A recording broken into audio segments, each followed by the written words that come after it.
Bien, hermanos, hemos estado estudiando el Evangelio de San Lucas y recordemos que el evangelista nos empieza narrando la vida de Juan el Bautista. Luego de esa introducción en donde menciona a Teófilo, a quien le envía la obra, precisamente por ser Teófilo quien le patrocina la obra. Luego de eso, Juan es presentado de una manera especial a través de una revelación que un ángel le hace, el ángel Gabriel. Vimos que Lucas nos ubica en tiempos de Herodes, aproximadamente en el año 7, en el periodo del 7 al 4 antes de Cristo. Zacarías y Elizabeth son personas de edad avanzada. Ambos pertenecen a familias sacerdotales. Ambos son fieles testigos de la palabra de Dios. No tienen hijos debido a que Elizabeth es estéril y han venido orando por ese hijo. De Zacarías se nos dice que es de la orden de Abías, ya vimos esto.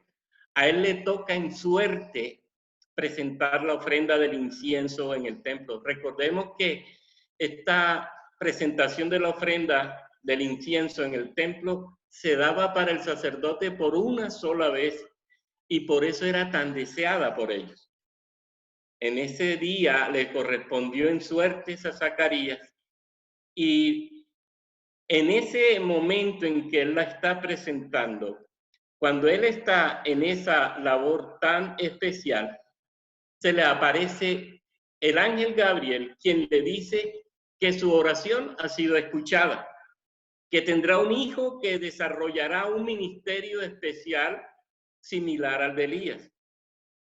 El texto nos enseña que Juan el Bautista hará que las familias se reconcilien con Dios, que muchos judíos se conviertan al Señor y precisamente será Juan quien contribuirá en la preparación de un pueblo dispuesto para Dios. El ángel le dice a Zacarías que su hijo se llamará Juan, que será nazareo. Acuérdense que esta era una consagración especial que se hacía en aquellos tiempos.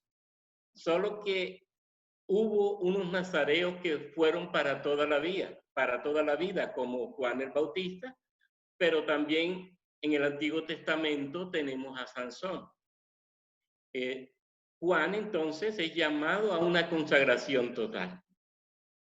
En ese momento entonces está Zacarías presentando la ofrenda del incienso y está recibiendo del ángel ese anuncio tan especial de su hijo y de la misión de su hijo. Ahora el texto nos dice lo siguiente, voy a leer del 18 al 23. Dijo Zacarías al ángel, ¿en qué conoceré esto? Porque yo ya estoy viejo y mi mujer es de edad avanzada. Respondiendo, el ángel le dijo, yo soy Gabriel, que estoy delante de Dios y he sido enviado a hablarte y a darte estas buenas nuevas. Y ahora quedarás mudo y no podrás hablar hasta el día en que esto se haga, por cuanto no creíste mis palabras, las cuales se cumplirán a su tiempo. Y el pueblo estaba esperando a Zacarías y se extrañaba de que él se demorase en el santuario. Pero cuando salió, no les podía hablar y comprendieron que había visto visión en el santuario. Él les hablaba por señales y permaneció mudo. Y cumplidos los días de su ministerio, se fue a su casa. Muy bien. Miren entonces la respuesta de Zacarías al ángel. ¿En qué conoceré esto? Porque yo soy viejo y mi mujer es de edad avanzada. A Zacarías le cuesta trabajo, le resulta difícil creer eso que le ha dicho el ángel. A pesar de que es consciente de que ha estado orando antes por ese hijo. Y ahora que su oración está a punto de ser contestada, su fe no era lo suficientemente firme para aceptar aquello. La pregunta que él hace, ¿en qué conoceré esto? Precisamente lo deja implícito. Él duda. Como ser humano ve una realidad que le hace desconfiar de la promesa divina. Esa realidad autoimpuesta. Esos obstáculos que, como diríamos hoy, le hacen parecer un hombre realista. Lo real, lo que veo evidente, me dice que no es posible tener hijos siendo ya viejo. Eso cree Zacarías. Y así somos los hombres. Tenemos que ser realistas, decimos muchas veces. Y los hombres realistas obstaculizan las promesas y particularmente son un problema para las promesas de Dios porque ven más las dificultades, las ven tan ciertas que creen que no es posible que suceda algo más allá. Se olvidan de que nada hay imposible para Dios. Zacarías parece haber perdido la memoria histórica. El sacerdote, el piadoso y justo ante Dios, el cumplidor de los mandamientos y preceptos del Señor, en lugar de creer, pide garantías, pide señal. Él está haciendo como hicieron los del Antiguo Testamento. Zacarías exige un signo. Acuérdense que cuando Dios llama a Abraham para darle una tierra, él pregunta a Dios en Génesis 15, Señor Jehová, ¿en qué conoceré que la he de heredar? A Moisés Dios le da señal. El bastón se convierte en serpiente. Gedeón pide a Dios que le cumpla con una prueba. Acuérdense que él toma un vellón, eso es como una especie de esponja, la pone en el ambiente y pide a Dios que amanezca seca y el piso mojado. Y así sucede. Dios le cumple. Luego pide a Dios lo contrario, que amanezca mojado el vellón y el ambiente seco. Y así sucede. Eso está en Jueces 6. En Segundo de Reyes, en el capítulo 20, el profeta Isaías le dice a Ezequías que va a ser sano. Dios le sanaría. Estaba muy enfermo, pero Ezequías pide señal, que la sombra retroceda 10 grados. Acuérdense, eso está en el capítulo, en Segundo de Reyes, como les decía, en el capítulo 20, versículo 8. Y así, repito, se da la circunstancia. Sorprende entonces que Zacarías reaccione como los testigos del pasado, conociendo él lo que había sucedido con ellos. Dios le respondió, ¿por qué no a él? Juan 20:31 nos enseña que las cosas que se han escrito son para que creamos. Dios llevó a hombres a escribir estas experiencias para que nuestra fe se fortalezca. Dios inspiró el texto sagrado para que de él aprendamos y para que de él nos alimentemos y sustentemos nuestra fe. Pablo dice que los judíos piden señales, pero dichosos aquellos que no necesitan pruebas y creen. Eso dijo Jesús.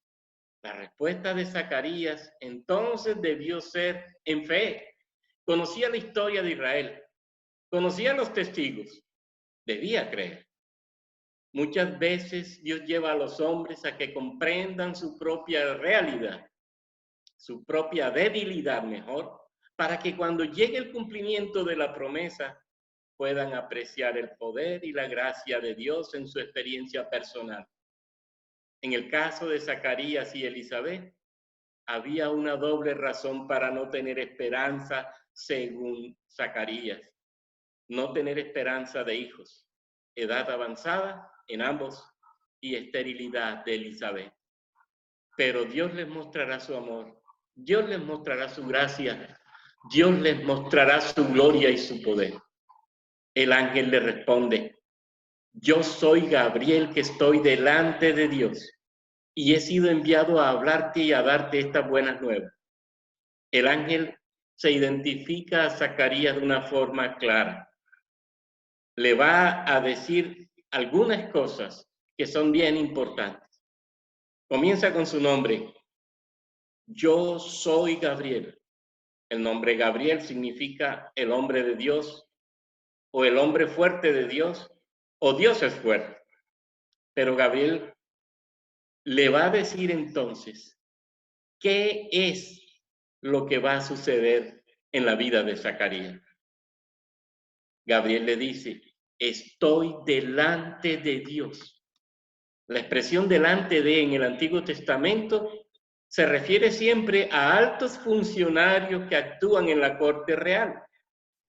Por ejemplo, la reina de Saba dice a Salomón en Primero de Reyes 18, dichosos tus siervos que están continuamente delante de ti y oyen tu sabiduría. En Primero de Reyes 12:6 nos dice, entonces el rey Roboam pidió consejo de los ancianos que habían estado delante de Salomón su padre cuando vivía. Daniel 1:19 también nos agrega que Daniel y sus amigos llegaron a estar delante del rey como asesores. Así que de estar delante de implica simplemente ser una persona cercana a la autoridad, en este caso al rey, pero siervo del rey. Así que esta declaración del ángel lo que le está diciendo a Zacarías es que él en el cielo está siempre delante de Dios, dispuesto a servirle, dispuesto a cumplir sus órdenes. Y precisamente eso es lo que está haciendo. Ahora, ese ángel dice, he sido enviado a hablarte y a darte estas buenas nuevas. Un sacerdote judío reconocería inmediatamente que Gabriel implica autoridad y presencia de Dios. No voy a estudiar los textos del Antiguo Testamento, pero solo con estudiar Daniel nos daríamos cuenta la importancia de Gabriel en la vida de Israel y en la vida de la salvación de Israel. Gabriel es principal entre los ángeles y anuncia la venida del precursor del Mesías. Y luego va a anunciar la venida del Mesías mismo. Él dice, he sido enviado. Él no tomó la decisión de ir a Zacarías. Él fue enviado por Dios delante de quien estaba siempre. El Dios eterno lleva a cabo su agenda de salvación y ahora continúa con ella, anunciando al precursor de su hijo que vendrá, y Zacarías será padre del que será voz del que clama en el desierto, del que dice, preparad el camino del Señor, y será padre de un hombre fiel y de un hombre obediente al Señor. Continúa el ángel diciéndole, y esto también para nosotros es sorprendente. Ahora quedarás mudo y no podrás hablar hasta el día en que esto se haga. Por cuanto no creíste mis palabras, las cuales se cumplirán a su tiempo. Zacarías había expresado dudas en cuanto al mensaje del ángel. Ahora va a recibir la señal que tanto ansiaba. Una señal que a la vez va a ser castigo por su incredulidad. Y la recibe inmediatamente. Su mudez va a ser la señal que había pedido. Y le va a llevar a comprender el misterio del nacimiento de su propio hijo. Su falta de fe trajo castigo, pero trajo bendición. Su incredulidad fue curada inmediatamente, pero le trajo consecuencias desagradables. Por otro lado, Dios mismo le cierra los labios para garantizar durante un cierto tiempo el secreto de lo sucedido. Lo más probable es que Zacarías, además de mudo, quedó sordo también. Eso es lo que se infiere de Lucas 1:62. La gente tiene que preguntarle por señas qué nombre quiere dar a su hijo. El caso de Zacarías se parece al de Ezequiel en ciertos aspectos, quien quedó mudo. Y dice el texto, hasta que se cumplió su mensaje. El ángel continúa, quedarás mudo y no podrás hablar hasta el día en que esto se haga. Por cuanto no creíste mis palabras, las cuales se cumplirán a su tiempo. quedará mudo hasta que Dios cumpla en el kairos lo dicho. Este término usado es bien importante porque lo que nos va a enseñar es que será en el tiempo de Dios, en el momento predeterminado por Dios, en el momento que Dios considere oportuno y oportuno dentro de su plan. Todo lo que el ángel le ha profetizado sobre su niño, su nombre, su educación, su misión en la tierra, se cumplirá al pie de la letra en el tiempo establecido por Dios en el plan de salvación. En ese día determinado por Dios, en el debido tiempo de Dios, dentro del plan de salvación, Zacarías verá la gloria de Dios, verá a su hijo y podrá hablar nuevamente. La incredulidad llevó a Zacarías a estar sin hablar hasta ese tiempo en que llegaría su liberación. Él no logró comprender la profundidad y el alcance de esa buena noticia dada por el ángel.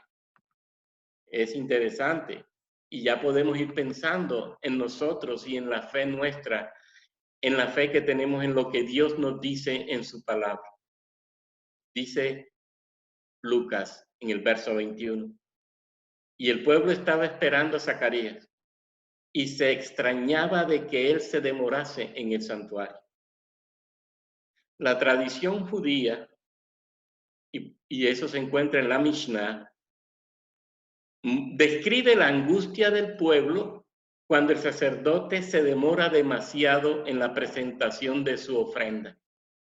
El texto dice, es peligroso estar en la presencia de Dios por largo tiempo y tan demasiado cerca. La presentación del incienso entonces debe ser rápida. Están delante del velo que comunica con el lugar santísimo. Y el humo que sube del incienso penetra hasta ese lugar. Y con ello nos está diciendo Lucas que la oración está siendo aceptada. Ahora, el texto nos recuerda que el pueblo empieza a razonar y a hacerse conjeturas sobre la causa de aquella demora. No sabemos cuánto duró la conversación con el ángel. No tenemos manera de averiguarlo, pero lo más probable es que haya sido un corto diálogo, aunque de todas formas ese diálogo con el ángel demoró a Zacarías más de lo normal, más de lo que estaba establecido en el santuario.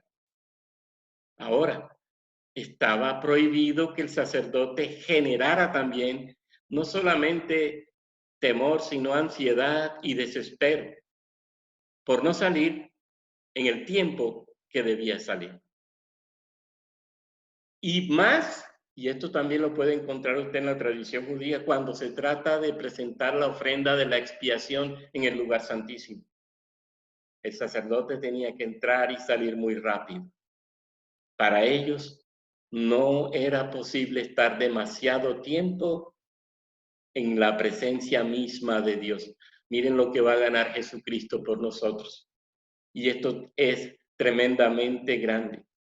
Antes, estar en la misma presencia de Dios implicaba un tiempo corto, porque implicaba peligro. Hoy, gracias a Cristo, que rompió el velo cuando murió, tenemos acceso directo al Padre y podemos estar en comunión constante y permanente con el Señor. Ahora fíjense, la gente entonces en el exterior, acuérdense que en el templo estaban diferentes atrios, el atrio de las mujeres, el atrio de los hombres, el atrio de los sacerdotes, y en cada uno de esos atrios la gente estaba expectante con Zacarías que no salía. Y lo otro era que no podía irse la gente hasta que el sacerdote saliera y les diera la bendición arónica, esa que está en número 6:23. Pero gracias a Dios dice el texto que Zacarías sale y no les podía hablar. y comprendieron que había visto visión en el santuario. Él les hablaba por señas y permaneció mudo. Y cumplidos los días de su ministerio, se fue a su casa. La tradición judía de la Mishnah preveían que al salir del lugar santo, luego de la ofrenda del incienso, el sacerdote oficiante y otros 4 sacerdotes más pronunciarían a una sola voz la bendición sacerdotal sobre el pueblo, allí congregado en los diferentes atrios.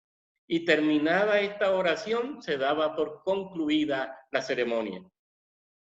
En este episodio, dado el carácter y el contenido de la visión, Lucas se centra más en Zacarías que en los sacerdotes que deben estar acompañándolo. Por eso, cuando Zacarías sale por fin del santuario, es incapaz de articular la tan esperada bendición sacerdotal. Estaba haciendo señas, permanecía mudo. El pueblo se da cuenta que ha tenido una visión dentro del santuario al ver la situación. Y dice el texto que cumplidos los días de su ministerio, Zacarías se fue a su casa.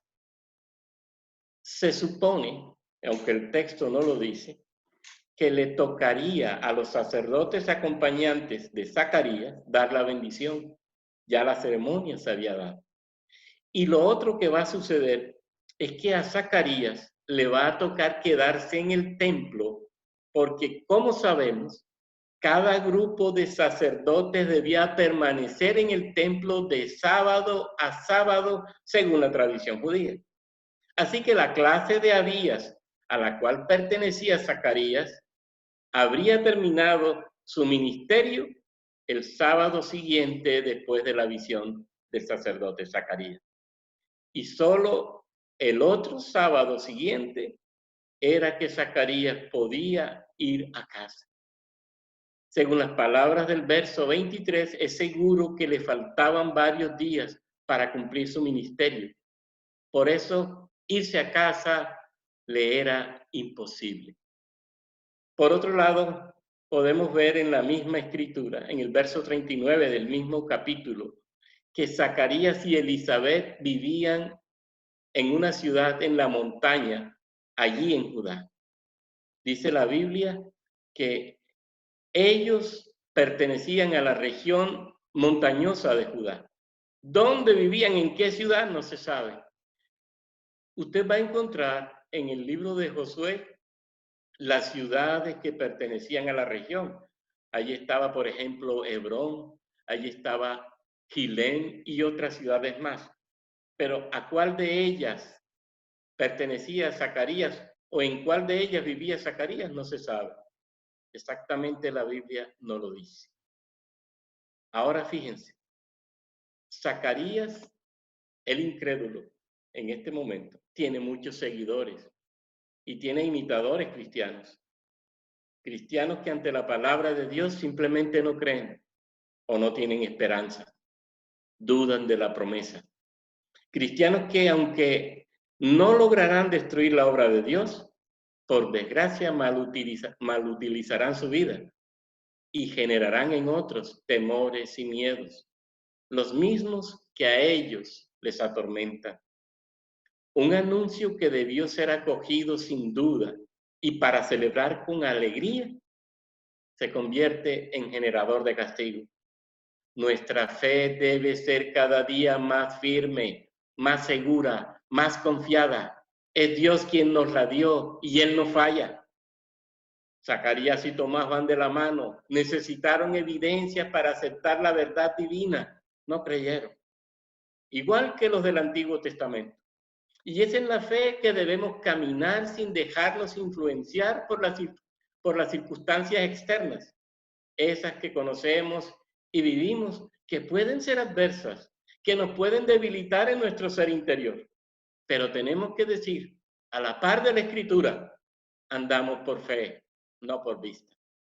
Tenemos que oír con conciencia segura a Jesús que nos está diciendo, dichosos los que sin haber visto, dichosos los que sin pedir evidencia han creído.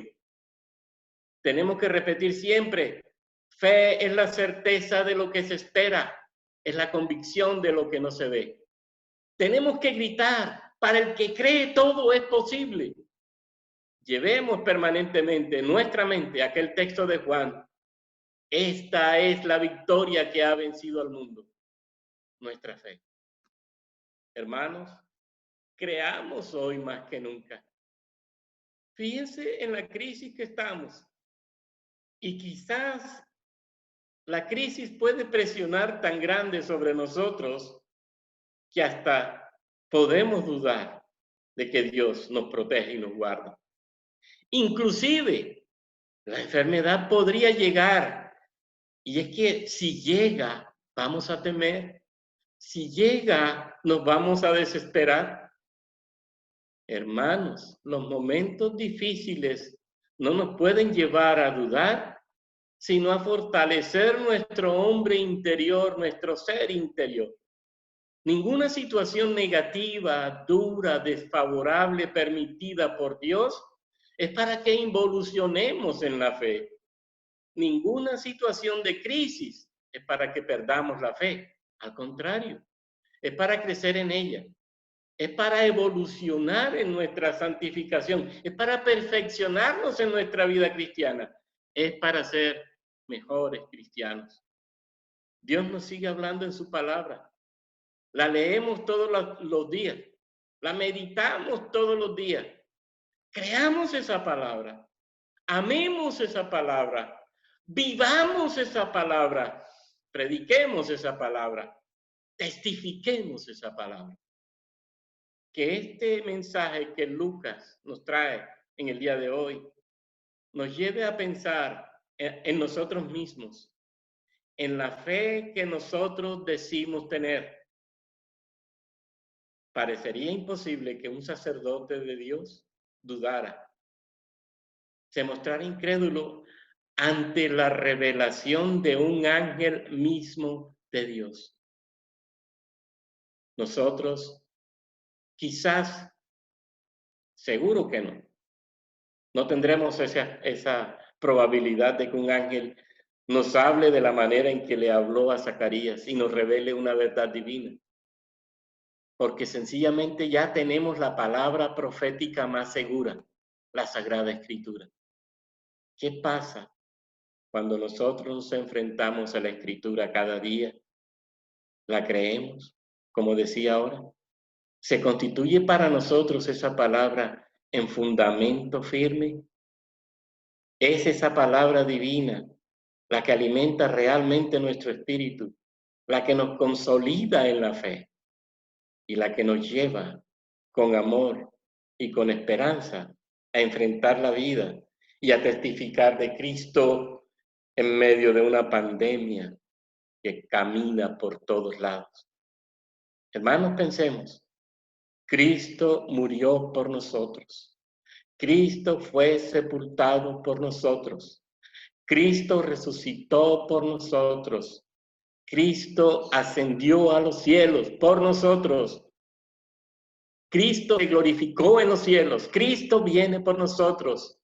¿Creemos? ¿Creemos en ese Cristo? ¿Creemos que Él es nuestra mayor fuerza, nuestra mayor seguridad, nuestra mayor confianza? Al Dios de toda gloria y de todo poder, a Él debemos siempre clamar, pero en Él, en Cristo, debemos siempre estar seguros. Que sea el Espíritu Santo afirmando esta palabra en nuestra conciencia y dándonos fuerza para vivirla en nuestra cotidianidad. Oremos. Padre bueno, gracias te damos en el nombre de Jesús por este mensaje. Eres tú, Señor. Eres tú el que siempre nos habla. Y como a Zacarías le hablaste por el ángel, hoy nos has hablado a nosotros. Tú mismo, Dios, tú mismo nos has hablado directamente a nuestra conciencia. Y el mensaje entró a nuestro corazón. ¿Qué haremos con él? Señor, que lo vivamos. Y como hemos dicho, que nos levantemos en este mundo como testigos fieles, como testigos verdaderos de esta palabra. Que vayamos por el mundo mostrándote a ti en nuestra manera de hablar, en nuestra manera de desenvolvernos, en nuestra manera de oír, en nuestra manera de pensar, en nuestra manera de vivir. Que nuestro estilo de vida sea siempre con base en esta palabra. Y que en nuestro estilo de vida mostremos que no tenemos miedo a las circunstancias que se levantan adversas contra nosotros. Ayúdanos siempre a creer tu palabra y ayúdanos siempre a ir en este mundo con la valentía de los hijos de Dios. Señor, solo los valientes arrebatan el reino. Tú mismo lo dijiste. Haznos esos valientes. Haznos, Señor, esas personas que con fuerza y con coraje se enfrentan al mundo, llevándote para que muchos crean y se conviertan. Qué alegría ser de los que tienen fe, pobre de aquellos que no tienen fe. Necesitarían a Cristo como su única solución. Necesitarían a Cristo y necesitan a Cristo como la única vía de escape a su muerte eterna. Qué bueno que los que no creen tengan esta posibilidad de escuchar este evangelio. Y qué bueno que lo escuchen para que por la gracia de Dios y por el Espíritu de Dios puedan ser convencidos, puedan arrepentirse y puedan creer. Y puedan unirse al ejército de Dios, al ejército de las personas de fe que viven en este mundo con alegría y gozo, porque Cristo vive en ellos, en la gracia del Espíritu. A ti, Dios, todo honor, toda gloria y toda alabanza por siempre. En Cristo Jesús y en el Espíritu Santo. Amén, Señor. Amén.